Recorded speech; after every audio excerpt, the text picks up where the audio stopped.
Welcome everybody to this week's Griscom stream. Happy to be here. Hope that you're good wherever you are at. A lot of fun stuff to get to today. Well, some dark stuff up front, but we do have a treat at the end.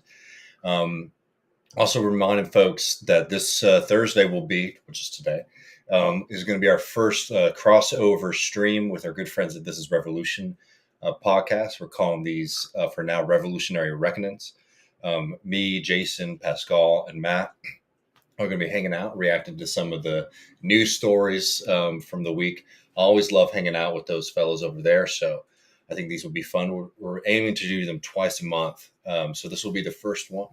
You can catch that on this YouTube channel and on their YouTube channel coming up in just a couple hours at 8 Central. So be sure to join up for that. We're going to be talking about a few different things. The story I brought with me for that is going to be reacting to this really excellent piece that Lee Phillips got published in the New Statesman called Would There Still Have Been Climate Change Under Socialism?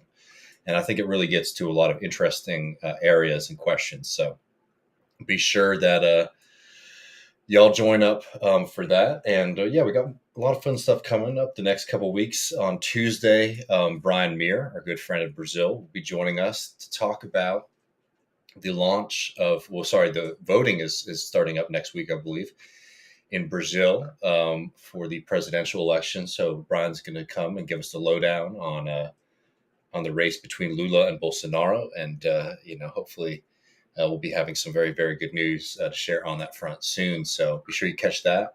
And then the week after that, we'll be joined by our good friend Lillian Titurcia to talk about socialist feminism and the fight for abortion rights, both for the United States. And I think we'll have some universal aspects to it as well.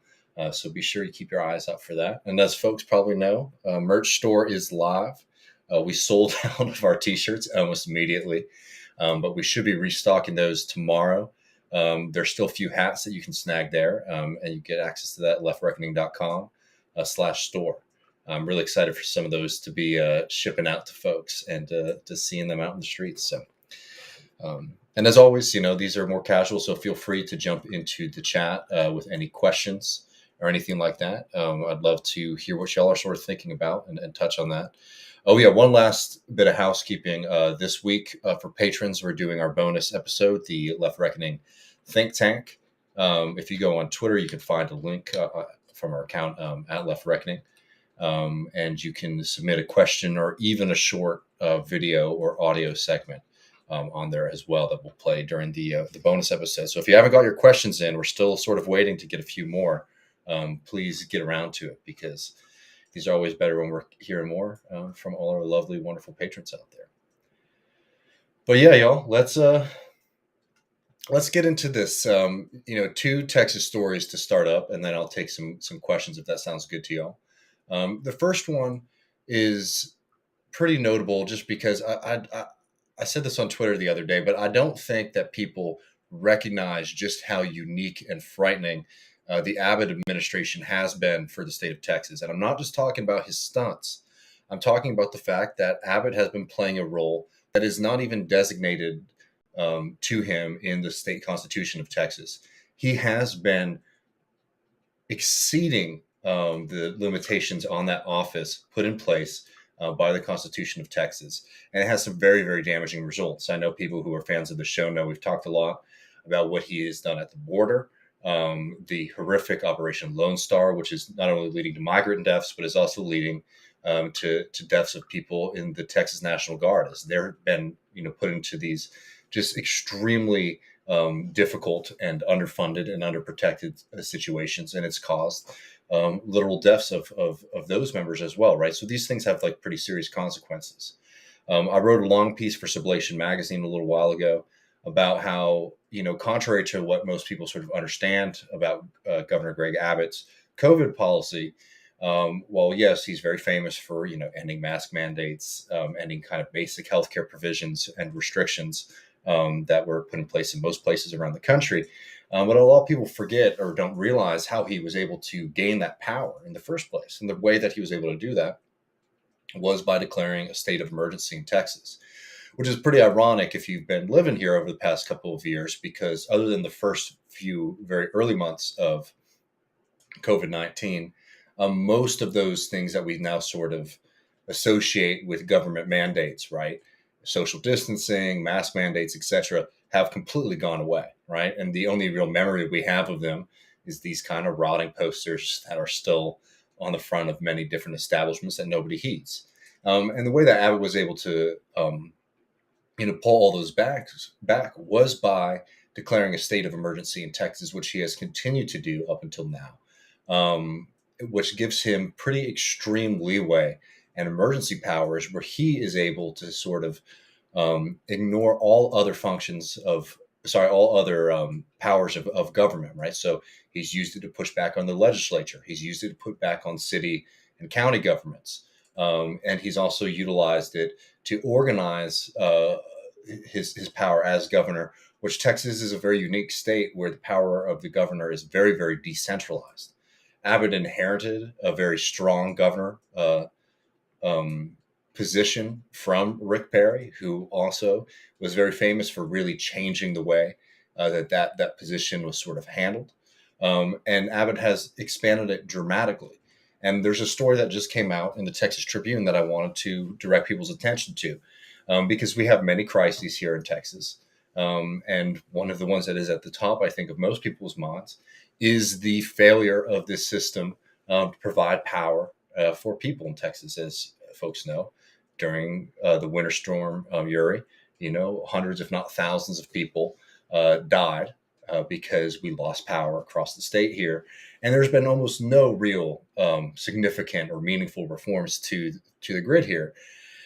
And in the days after the storm, and when it became really clear that Greg Abbott wasn't going to do very much to attack this over-marketized, privatized system, he received incredible amounts of contributions from people in that industry, something along the lines of $11 million. And we're just talking the week after the storm.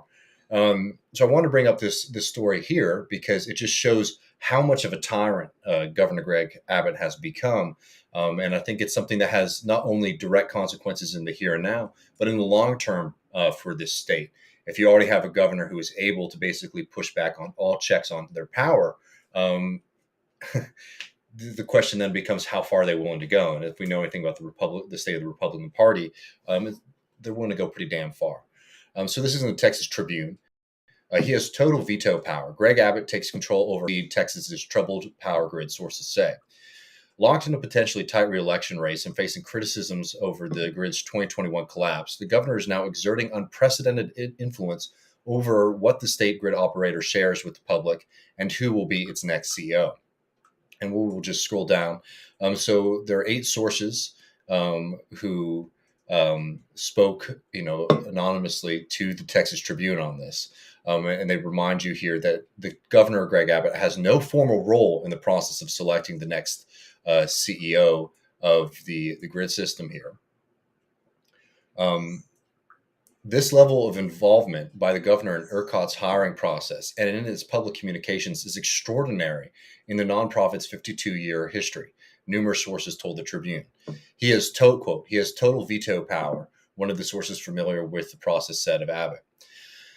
And this is extremely serious because the way that he's been able to do this is because he has created a system in the state of Texas where almost everybody realizes, if you are in positions like this, that Abbott is the one who holds the cards. He has created effectively a clientelist system in the state government of Texas, which was not, the most efficient or democratic system when he came into office. But he has only extended this kind of centralization of power during his tenure as governor, and in the likely outcome that he becomes governor again. There can be no doubt that he is only going to, continue to utilize this centralized power to wage war on working class Texans, to wage war on immigrants, and to line the pockets of wealthy people in the state of Texas at the expense of the public good. It's absolutely nuts, frankly, to be sitting here at this time and talking about somebody who's effectively running the state as a gangster. The way that he's able to influence people is through his ability to make threats and make good on those threats, because he has so many loyalists in all of these different areas of government that, again, aren't officially tied to the governor, that are supposed to be independent from the governor, because the Texas Constitution was very wary of centralized power. Agree with that or not, that's the reality. Um, and he is now utilizing both his formal powers by declaring a state of emergency to sort of supersede all other law in the state of Texas, and his informal powers, right? His ability to influence and threaten people to be able to get what he wants. So now ERCOT is effectively controlled top down by Greg Abbott in a way that the system was never designed to be run by somebody like that, by a governor. And the consequences are extremely massive. And I don't think a lot of people, when they talk about Greg Abbott, even liberals or leftists, and certainly people who don't understand the system of Texas government, who might be from out of state or something like that, don't recognize it. But even a lot of Texans, I don't think, realize the insane power grab that Greg Abbott has been able, the amount of power that he's been able to secure for himself over the past few years. And we need to be very serious about that if we want to take power in the long to short term. But also if we want to find ways to start pushing back, because it has to be a part of the docket, a part of the attacks against Abbott. It's like, one, he doesn't care about you. Two, he is willing to let a for-profit system completely brutalize the state of Texas and fail at some of its most basic responsibilities to people, which are things like keeping the damn lights on. But also that he is now operating as a petty tyrant. And it's amazing when you hear people like Ted Cruz going up and giving these kind of old speeches about democratically elected leaders, like in Colombia, for example, when right there in his home state, there's somebody who has taken unprecedented power, something that has never happened in the state of Texas before. And there's virtually almost like no real conversations about this, except for people who follow politics really closely. But even the kind of Democratic attack lines against Abbott aren't really getting into this. And I think it's something that really needs to be getting a lot more light.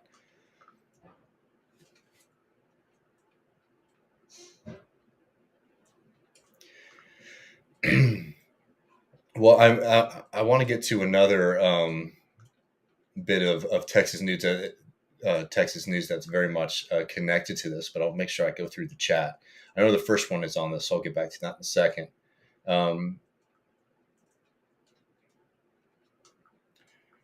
Our friend in Brazil has a humble request. Can I get an early shout out? My birthday is tomorrow, turning 40. This is my last day of my 30s. Well, happy birthday, friend. I'm sure that your 40s will be very good, especially if we can get Lula back in office, friend. Happy birthday. Awesome Possum says, will Beto, should he win, be able to reduce this overreach?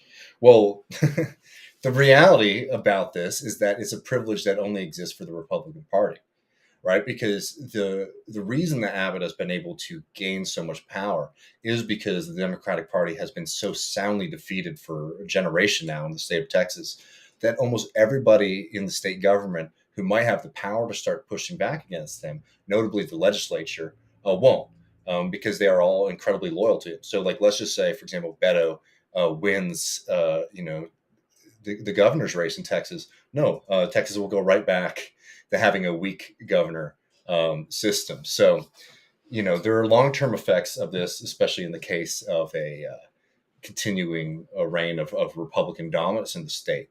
But yeah, it's a power that only exists for the GOP at this present moment. Because I'll tell you right now, if Beto becomes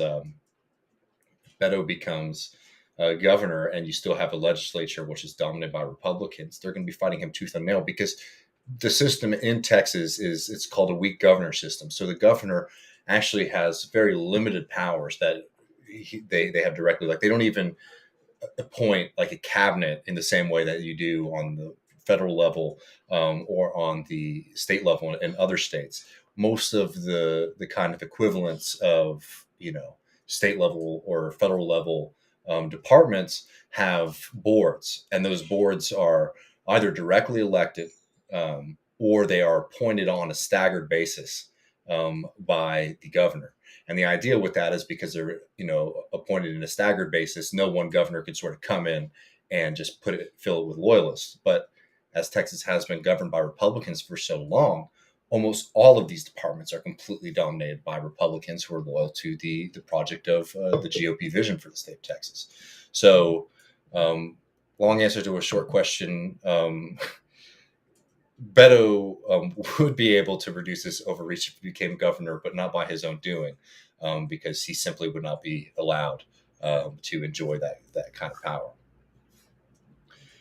John Ross says, "Good to hear from you, friends." Says Greg Abbott is very much worse than Rick Perry at this point. I mean, they're together. I think Greg Abbott is an extension of Rick Perry's tenure as governor.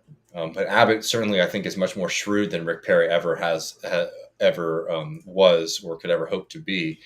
He, give him credit, is a very, very fascinating figure. He's somebody who I think has very limited political commitments, except for the most basic kind of right wing, general kind of anti-collective, pro-private power ones. But like when during Bush's tenure as governor, and then during the Bush presidency, Abbott presented himself as a kind of extension of Bush-style policies. And then when Trump becomes elected, as an extension of kind of Trumpist policies. So he's somebody who's very willing to shift with winds, as they say.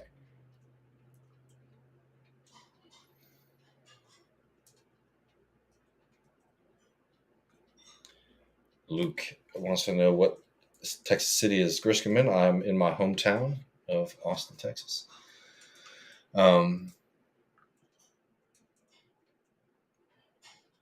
What do you think about Matthew McConaughey for governor? I mean, that boy can't be governor. I hated when Matthew McConaughey was even flirting with political office, because I like Matthew McConaughey as like a figure, as a hype man for Texas football. But that guy's got no real clue when it comes politically. I mean, when he was sort of dancing around the idea of running for governor, he was running on this kind of, like, very Yangish kind of stuff, where it's like, war politics have become too polarized. And I can't remember who was interviewing him. I believe it was somebody in the Texas Tribune, said something along the lines of, well, there's the Texas, saying that the only thing in the middle of the road are yellow stripes and dead armadillos. And Matthew McConaughey really tortured the metaphor by saying, well, when all the cars are driving off the road, the middle of the road seems like the safest place to be. Matthew McConaughey is just not equipped for this present moment. I don't think. There was a little hope that maybe he could be influenced by people, or that maybe he would sort of present one way and might be, if not, certainly not Bernie style, but maybe on the more progressive side. But I think that, like, this is somebody whose entire worldview, not just political worldview, is sort of generated from like inspirational quotes. So no, I'm not too stoked on Matthew McConaughey as much for governor, as much as I do like him as a person. Hannah Mae Powers, good to hear from you. Says, what do you think of the Tennessee law that has recently been implemented that made public camping a felony? This basically exterminates the right of homeless folks to exist in public. I mean, I think it's absolutely horrendous. It's the way that the right wing is going. It's effectively what they did here in Austin through referendum. Excuse me.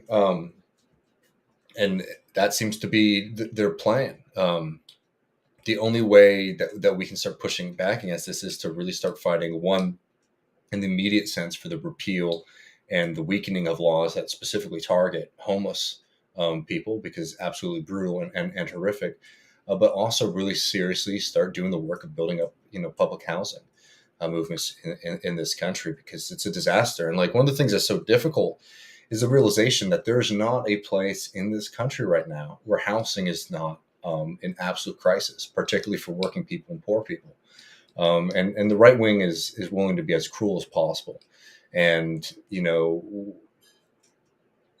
we can be mad about it, and we should be mad about it. But we also, when we're sort of talking to the general public, trying to build awareness on this movement, we need to understand that people, that homelessness is something that is extremely tragic. And I think almost everybody who sees homelessness is affected by it. The right-wing solution is basically, we're just going to punish and brutalize these people so you don't see it. And we need to have a a much more robust and strong answer on the left that not only sort of speaks to it in the sense of saying like we need public housing, but building movements that are actually able to deliver that kind of stuff. Because it seems right now that there's a lot of momentum in anti-homeless politics. You're seeing even from liberals. So it's a very difficult moment that we're in. Absolutely frightening. Yeah.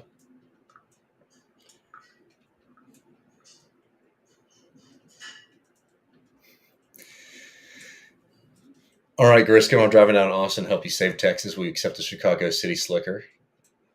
Sounds good. I mean, I love Chicago. A lot of Texans came up to Chicago, and I believe the inventor of Chicago deep dish pizza was a Texan. I think he was a linebacker for the Longhorns, Ike Seal. Seal. So you're more than welcome.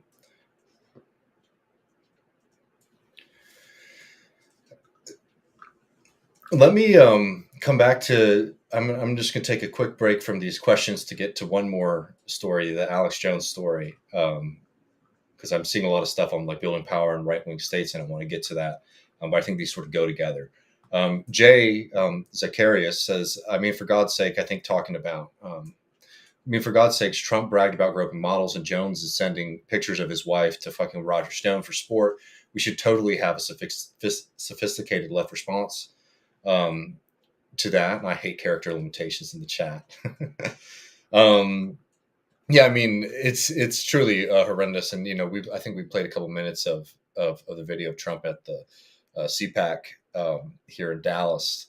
I mean, truly, like sometimes with Trump, like you forget how much of a well, you don't forget, but you're just sort of used to it that it doesn't sit at the front of your mind all the time. That he is just an absolute slime ball, and Jones is no different. Alex Jones is an interesting case because he has been around in the Austin area for a long time. Like I used to see Alex Jones on public access TV when I was a kid. He was really friendly with a lot of people in the anti-war movement. Richard Linklater had him in his movie The Waking Life, if I recall correctly. He was a big scene in the anti-war left here in Austin, and I think he's always been pretty odious. But he's certainly taken a much more horrific turn, and what those parents at Sandy Hook experienced was absolutely horrific. And as people probably know, there's been a big lawsuit against him here that they issued damages around in the realm of something like $45 million. But I wanted to, re-up that for a second to talk about another fact about how insane things have gotten in Texas. Just to do like the briefest of recaps for people who don't know this. For a long time, Texas was the place to be a trial lawyer. What I mean by that was Texas juries were very, very sympathetic to everyday people who were being taken advantage by greedy, nasty corporations. So that's why so many of these big cases in like the 70s and 80s and 90s were actually litigated in Texas, because it was one of the places that was the best place to come after corporate greed and corporate abuse of the public. And it became a fixation of the right wing here to completely end that system. It was a huge part of W's successful governor run in Texas. And it ended up becoming one of his largest planks and success when it was finally put into place, the restrictions on the amount that could be awarded to individuals for damage. And there was medical reform, and then there was limitations on how much non-economic, quote, these, like, I'm not a lawyer, so I might be using the wrong terminology here, but things that aren't directly like economic damage. There are limits here. And this is another piece in the Texas Tribune saying this 2003 Texas law could shield Alex Jones from paying the vast majority of the $50 million defamation case judgment. A Texas jury has awarded nearly $50 million in a defamation trial against extremist talk show host Alex Jones for claiming the 2012 Sandy Hook elementary school shooting was a hoax. He was sued by the parents of a 6-year-old boy who was killed in the tragedy. And this is going to be going in teals because in Texas, there are limits on how many damages can be put on to a lawsuit here. So to I'll utilize their description here because I think it's helpful. In a civil lawsuit, there are two types of damages: compensatory and punitive. Compensatory damages are a combination of rewards for economic losses as well as non-economic losses, which include the impacts of the plaintiff's reputation and their emotional, physical, or mental health. Punitive damages, though also paid to the plaintiff, are there to punish and deter the defendant. A Texas jury can choose any dollar amount to award when it comes to punitive damages, but the civil statute does apply the amount of punitive damages the defendant may ultimately be forced to pay. The law guiding punitive damages allow plaintiffs to collect up to twice what was awarded in economic compensatory damages, plus the same amount as was awarded in non-economic compensation damages, with the latter limited to $750,000. In the Jones case, Jesse Lewis's parents were awarded $4.1 million in compensation damages, but none of that has been specified as economic damages. That means Jones's punitive damages, which amounted to $45.2 million, could be limited to just $750,000 if courts that decide that the cap does apply. Add that to the $4.1 million, and the parents could wind up collecting just $4.85 million in total, less than 10% of what the jury awarded them last week. Texas's juries are not allowed to be told about the cap on punitive damages, so jurors may hand down a verdict much higher than the cap, not knowing the plaintiff may never see that total amount. And this just goes, which is absolutely insane, right? Again, if power is supposed to be held with the people, the jury system has its flaws, but it brings more power directly into the hands of people. The fact that the Republican Party in Texas artificially put a cap on that because they want to protect their corporate buddies is now playing out in a way that I think that they also intended, because Alex Jones, for all of his eccentric bullshit, is also a rich guy, the guy who is set to benefit from Republican rule of this state.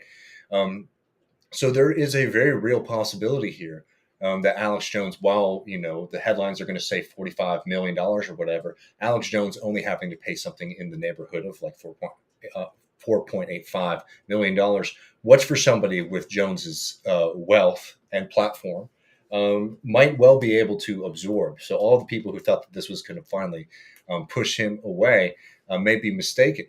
And I just have to tie that thread to the guy who's sitting in the governor's mansion right now, because Abbott was extremely influential, both in his time as a Texas State Supreme Court judge and when he was a part of the administrations here prior to him being elected governor, in undoing and waging war on that kind of system, which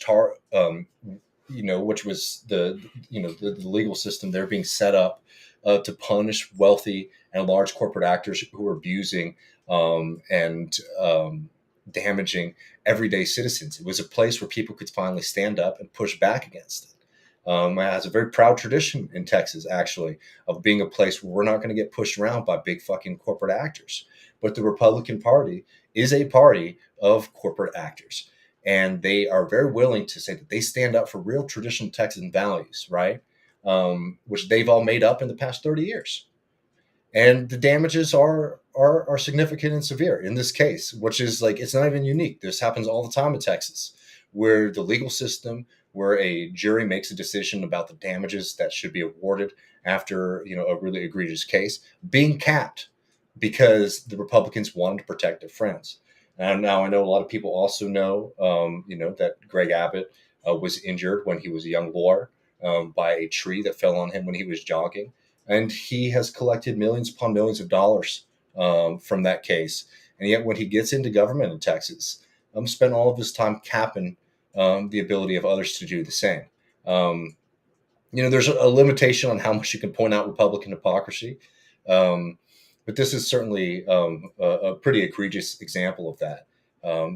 So we're bringing up when we're talking about the real onslaught and war against democracy in Texas, and also this war, this class war on everyday people that benefits those at the very, very top and corporate power. So sorry to bring some bad news, but it doesn't look like that full judgment is going to be going into effect regarding Alex Jones. But yeah, let's see what y'all are saying. I'm going to come down and get back through the chat here.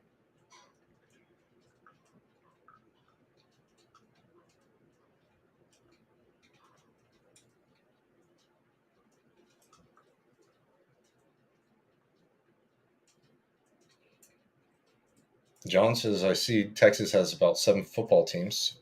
What's your feeling how the Longhorns will do this year? Will they have more football teams than that? Even the Longhorns are going to do good. You're hearing it here first. I'm pretty excited. Though I say that every year, so we'll see. Um, Zoe has a good question, one that we sort of get versions of a lot on this program. What do you think are some strategies we can employ to build more power in Republican-run states?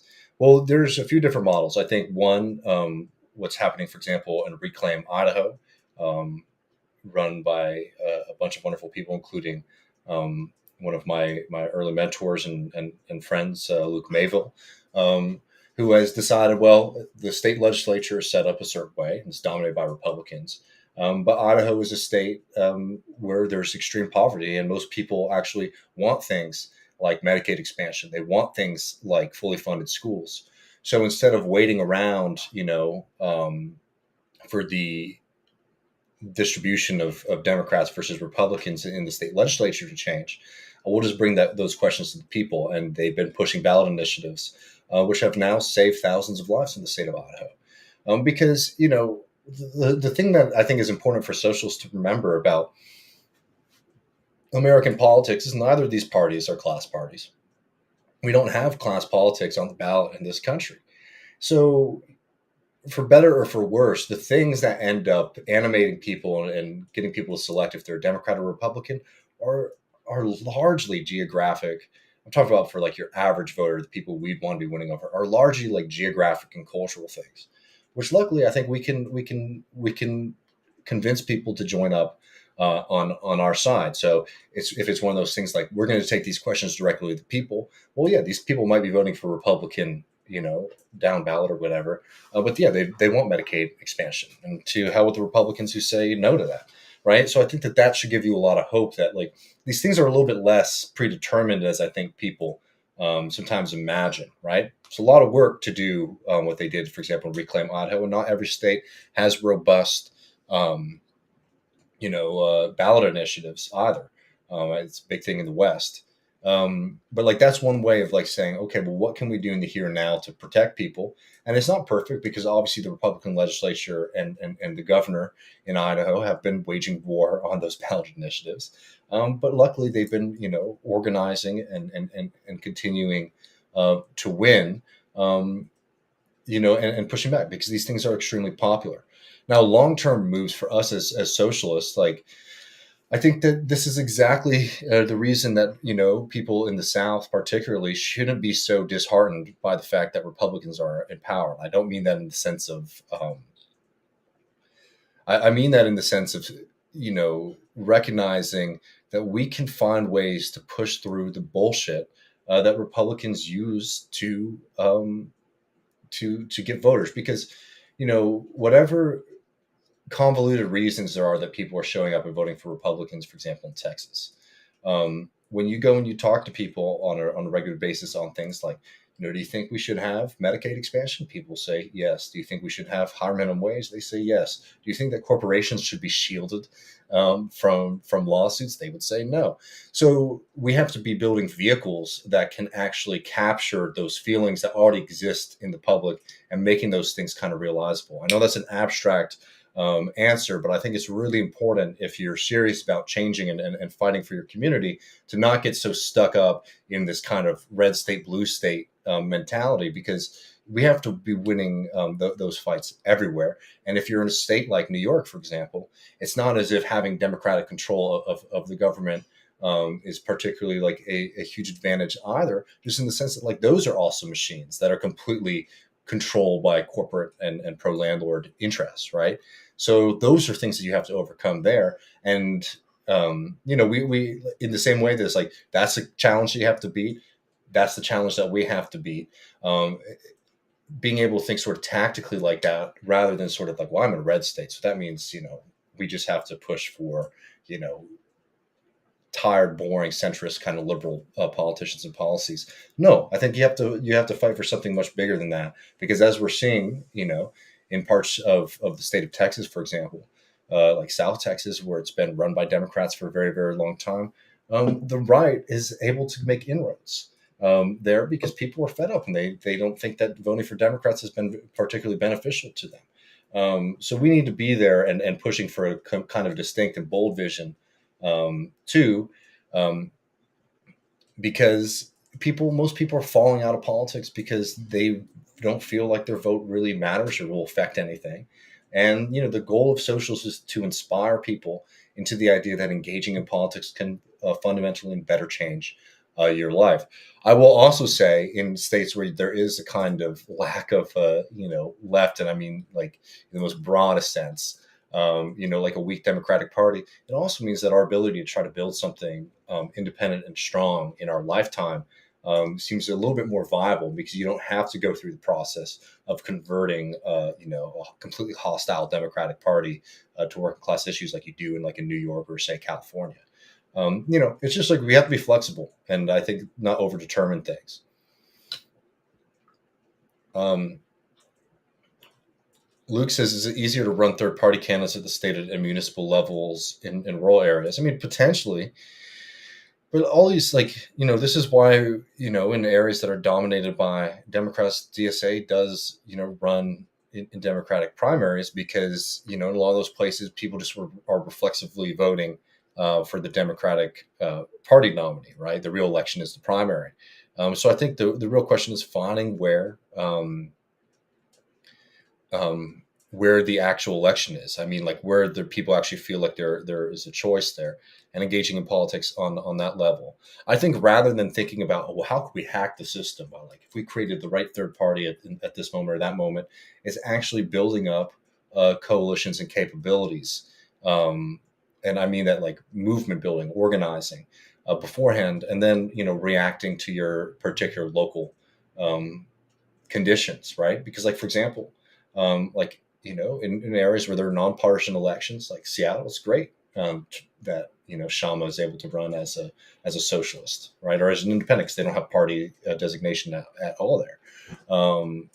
That's helpful. But in places where a third party is just effectively going to be ignored, then no reason to feel really holy about these things, especially when the vast, like the real reality that I think a lot of people sometimes don't realize is that, like, being in the Democratic Party is a very, very tenuous relationship. It's not a proper party in its ability to, for example, impose member discipline or things like that. Fundraising stuff, I think, brings up important questions. But you can run in the Democratic Party and be very hostile to a lot of the Democratic Party leaders. I mean, look no further than Joe Manchin.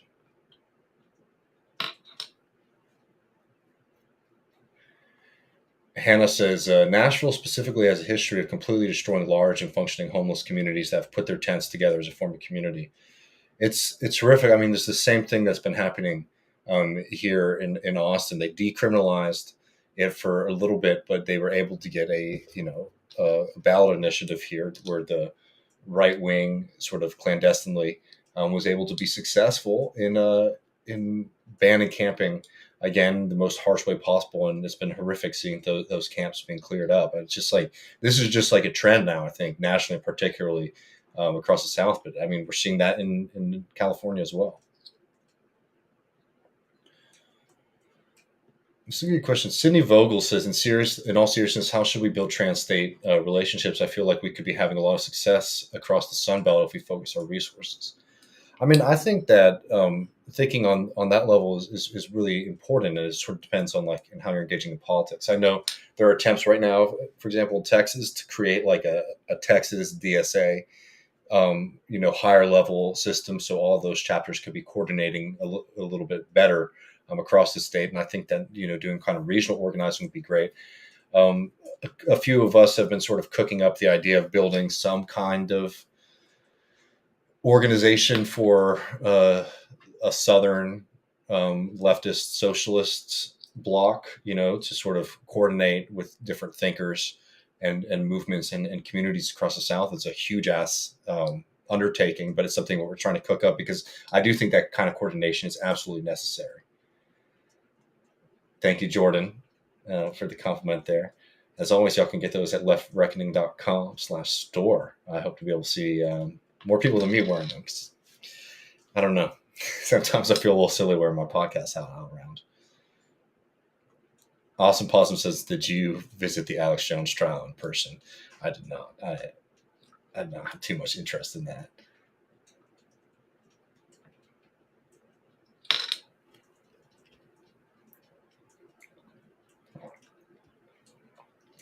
This is a good point by St. Peter says, as someone in construction, I'm continue to be amazed that more policymakers are not advocating for a New Deal style housing project.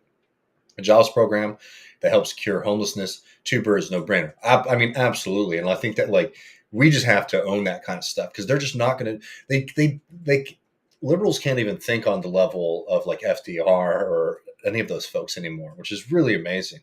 I mean, their only way they can think about engaging in the economy at this point is like through kind of tax incentives and credits, or just directly pumping money, into the pockets of wealthy people like the Federal Reserve is getting into. I mean, the system right now is at a pretty bizarre level of lack of imagination. And I totally agree. I think it is such a no-brainer, and it's amazing that happens. I don't know if we're going to play it when I'm on This Is Revolution later, but Jason Miles sent me a really funny video of Pete Buttigieg just completely undermining the idea of bold public spending on infrastructure. Coming from a very conservative approach about how he understands all the worries that we have in this country about government-funded programs. And it's just amazing that at a moment right now where we really could use an influx of capital investment into our crumbling infrastructure, into our housing crisis, that the leftist, the crazy radical leftist, Democratic Party is too afraid to talk about that kind of shit.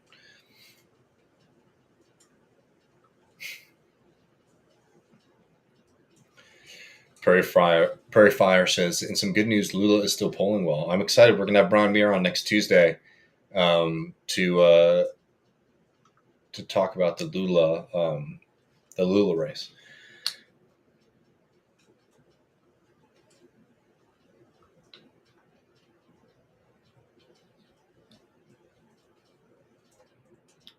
Why was the trial in Texas? I mean, because that's where Jones is located. It's a shame. I mean, it's really a shame because we have this kind of popular tradition in this state of talking about the Alex Jones trial for people who joined us recently, who, because of laws that were passed in 2003 by the Republican Party to kneecap the ability of trial lawyers who were coming after really nasty polluters, cigarette companies, you name it. There was a real progressive tradition here of this being the place to go and sue big corporations that the Republican parties had their eyes set on overrunning. And because of that, it looks like the damages that will actually be awarded in the Alex Jones trial will probably be limited to around $4.5 million total, which is less than 10% of like the $45 million that were awarded to him in trial. It just shows, though, this is where like law. The thing is, like, when Republicans on the national level started talking about turning Texas into a Republican stronghold, people were literally laughed out of the room. People were like, "That will never happen. That's insane." Texas, LBJ's got his problems, obviously, but Texas has that, had a kind of general, worker focused, progressive nature to it. I think LBJ sort of represents that, both the good and the bad, honestly. But people were like, that's absolutely insane. You'll never be able to do that there. And they set out on a decades-long process that finally culminated with the election of W as governor. And since then, we have had, Republican domination of the state. And I bring that up to just remind folks that, like, all these things that you might think are sort of set in stone can shift very dramatically and very quickly. But you have to have that kind of long-term strategizing. The Republicans are monstrous, but those people recognized that there were some cracks that they could take advantage of, and they did.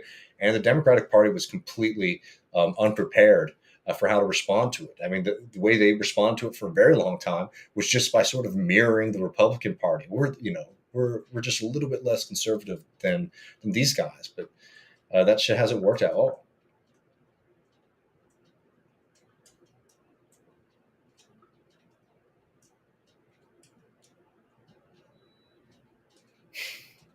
I would have paid to see that Alex Jones should represent himself in the trial.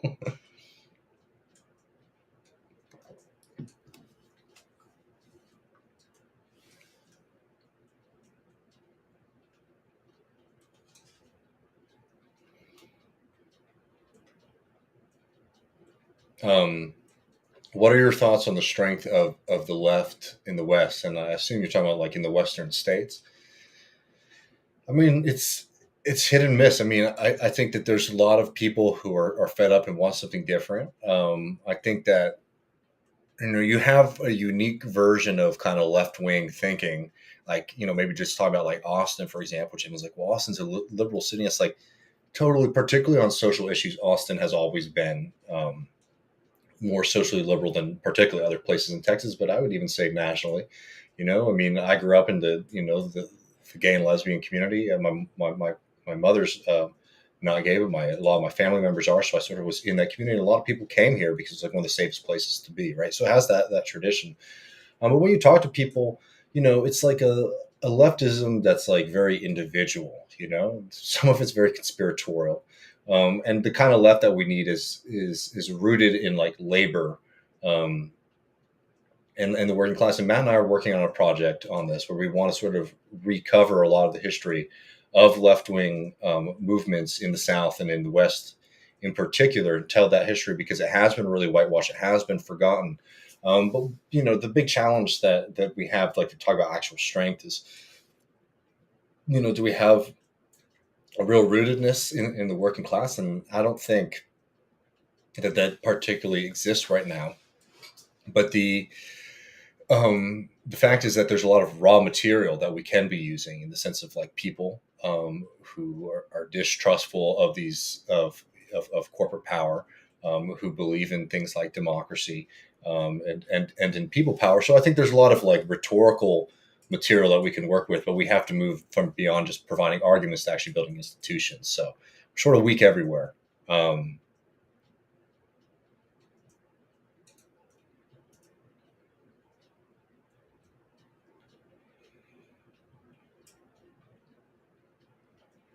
Let's see.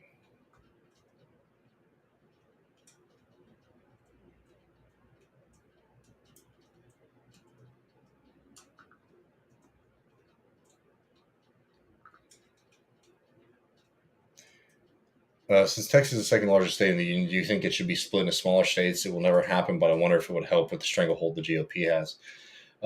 No, one, because the Senate. I mean, that would be very bad for national politics. And I think that rather than coming up with solutions like that, we just have to organize movements that can win. Because I really believe that they can, and I see a lot of really inspiring and exciting things that are happening here. But we need to um, be building our own kind of movement that is not just sort of like trying to take over kind of failed systems and institutions, but building something that's independent and is rooted in working class politics. And I think that there's a lot of hope I have for that project here, but there's a lot of shit that's in front of us. John Ross has a good one. Okay, music question. What's your take on the Chris Gaines album from Garth Brooks? I'm sure people know who Garth Brooks is, but he put out this album with this absolutely bizarre. Let me see if I can find for people who aren't familiar. Absolutely bizarre. Obviously Garth Brooks, one of the best-selling country artists of all time. I'm not a huge fan, but maybe for people who don't know what he looks like. Let me show you all this, because in '98 he put out this very strange album. Let's get like a. Here we go. Sorry, it's taking a little long, but it's very worth it. So this is Garth Brooks. For people who don't know what he looks like, pretty typical kind of country singer. He puts out this album in the '90s with his alter ego called Chris Gaines. grew a little soul patch, got his hair in, a little soul patch. I mean, just absolutely trash music, and a really, really fascinating turn that he made that was almost universally hated by everybody.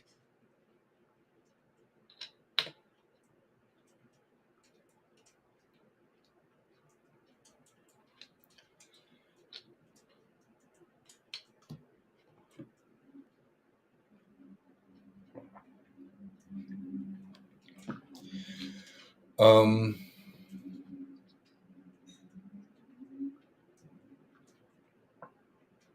so yeah, I might take a couple more.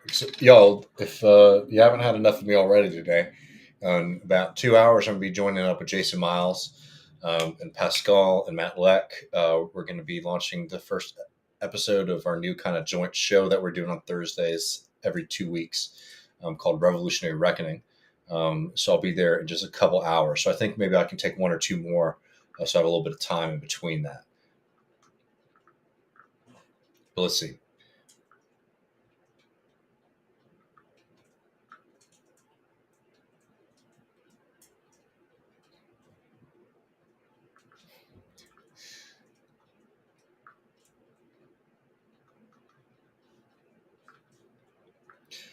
Ooh, let's see.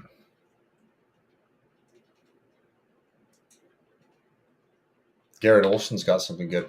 For your further left reckoning research, Socialist Hall, Butte, Montana, founded in 1916, adjacent to one of the largest open pit mines and Superfund sites. Cheers.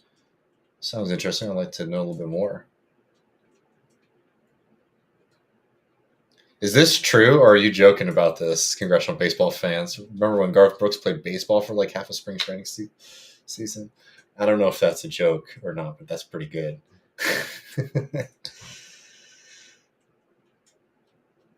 Yeah, man. Yeah, I'll come up with a good alter ego for when I do my very dark emo album and start wearing eyeliner. I think this is as good a place as any to stop. I was going to play it, but we actually had a lot of questions, which I always appreciate. I do have to. I haven't watched it yet, but I've not seen something that is more up my alley. Something that almost feels like it was created for me than this. Um, Maybe we'll play a couple clips from it during the post game next week. But I just want to put this up on screen for y'all because y'all know this. In addition to all of our other missions, this is a RMT fan show. Particularly big fans of Mick Lynch and Eddie Dempsey. Um, Politics Joe. This just came out, so I haven't had a chance to watch it yet. Did a down the pub with Mick Lynch and Eddie Dempsey. The RMT's Mick Lynch and Eddie Dempsey joined Politics Joe for a pint and a chat, covering Keir Starmer's ineptitude, the Daily Mail's sinister influence on Britain, and whether or not they're thinking about starting a political party. So it looks like fun. Maybe we'll do something with that next week. But if y'all need somebody to watch in between now and 8 Central, when we'll be on with Jason Miles and all those folks, um, give that a watch. Anyways, I'll see all of y'all in just a couple hours, and take care, everyone.